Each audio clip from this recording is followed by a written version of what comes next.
I always thought cheating was something you could see coming. Missed calls, hidden texts, that strange perfume that lingers a little too long.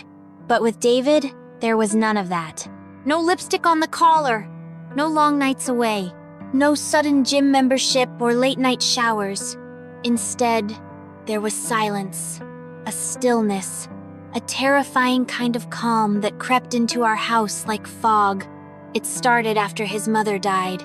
Sudden stroke. No warning.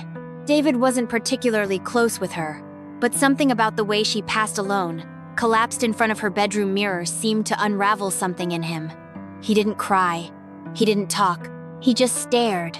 At first, I thought it was grief. He began standing in front of the bathroom mirror at night, just staring, for minutes at a time, then for hours. I'd wake up at 3:00 a.m., and the light would still be on. Sometimes, I'd hear him whispering. At first, I assumed he was talking to himself. Maybe a coping mechanism. Maybe therapy he refused to attend. But then, I heard a second voice. At first, it was faint. Wet, like air being forced through water. Impossible to understand. But it was there, whispering back. One night, I crept down the hall barefoot. The house was dead quiet, except for the rhythmic drip of the bathroom faucet and the low hum of voices. I pressed my ear to the door. "She's beginning to suspect, then distract her," the second voice said. "She'll see. Let her..." I froze. The voice wasn't human. It was distorted, stretched, like someone playing a recording backward and underwater. I opened the door quietly. David turned toward me slowly, eyes wide, like a child caught stealing. "Hey," he said softly. "Just thinking." Nothing about his tone was unusual, but his eyes, they didn't seem like his anymore. The next day, he acted as if nothing happened. He cooked dinner, bought me a necklace. He even suggested a weekend trip, just the two of us. But it all felt rehearsed. Every smile was stiff. Every touch was slightly offbeat, like a puppet performing affection. Then I started noticing the cuts.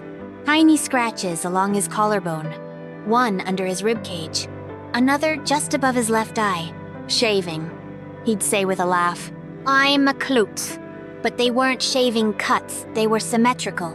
Too precise, as if someone or something was marking him. I confronted him one night. "Why do you spend so much time in the bathroom?" I asked. He looked at me for a long time, expressionless, then smiled. "Just thinking. That's all. It's quiet in there." He wasn't lying. It was quiet. Too quiet. I decided to set up a camera. Nothing fancy. Just a small motion-activated device, hidden in a decorative air vent above the sink. He never noticed. That night, I waited until 2:45 a.m. Then I pretended to sleep. The next morning, I watched the footage. At first, it was just him, standing, staring, still, for 5 minutes, 10. Then he leaned forward, and that's when I saw it. His reflection didn't move. David raised his hand to touch the mirror, but the reflection stayed perfectly still. Not delayed, just frozen. Then, the reflection smiled. David didn't. His expression stayed blank, eyes half-lidded, as if in a trance. The reflection leaned forward, its mouth opening unnaturally wide, wider than human anatomy allows. And then its hand reached out of the glass. Not metaphorically, physically. Fingers extended from the surface, translucent and black-veined. They touched David's chest. He whispered, "She's still watching." The thing in the mirror replied, "Then make her part of us." I slammed my laptop shut, heart pounding, unable to breathe. I wanted to believe it was a trick of light, that I was sleep-deprived, that this was some deep fake prank. But my gut screamed otherwise. David wasn't alone in that bathroom. He hadn't been for weeks. I tried to act normal, smiled when he smiled, laughed at his dry jokes, but I stopped sleeping. Every sound became a threat, every reflection a trap, and then something new started happening. I began seeing the reflection in other places. In the microwave door, in my phone screen when it was off. in puddles. And each time, the same black-veined hand, the same too-wide smile. One night, I woke up, and David was standing over me, not touching me, just watching. His eyes were jet black. No whites, no pupils, just endless voids. When I screamed, he blinked and they were blue again. Nightmare? He asked groggily. You're sweating. I almost left that night, but something told me if I left now, it would follow. Whatever was attached to him wasn't just attached anymore. I started researching.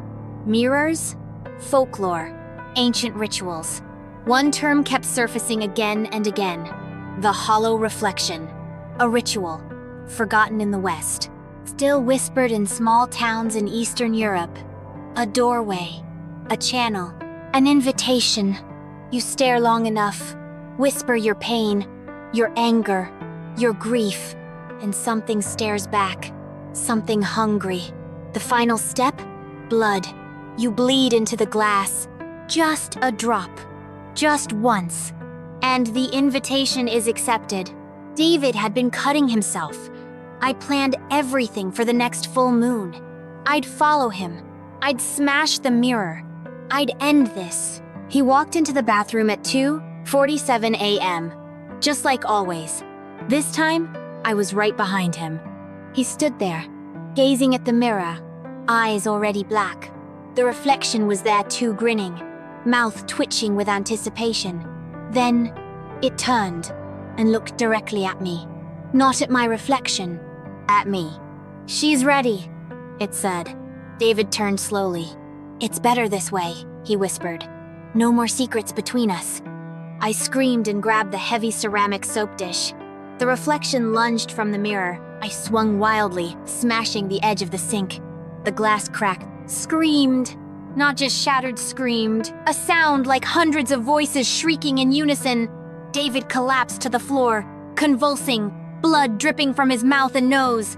I smashed again and again, until the mirror was nothing but shards. And then, silence. He woke up hours later, confused, crying, repeating, I saw things. I saw them watching me. We removed every mirror from the house, not just the bathroom, every surface that could reflect. Microwave, windows, TV. He went to therapy, started medication.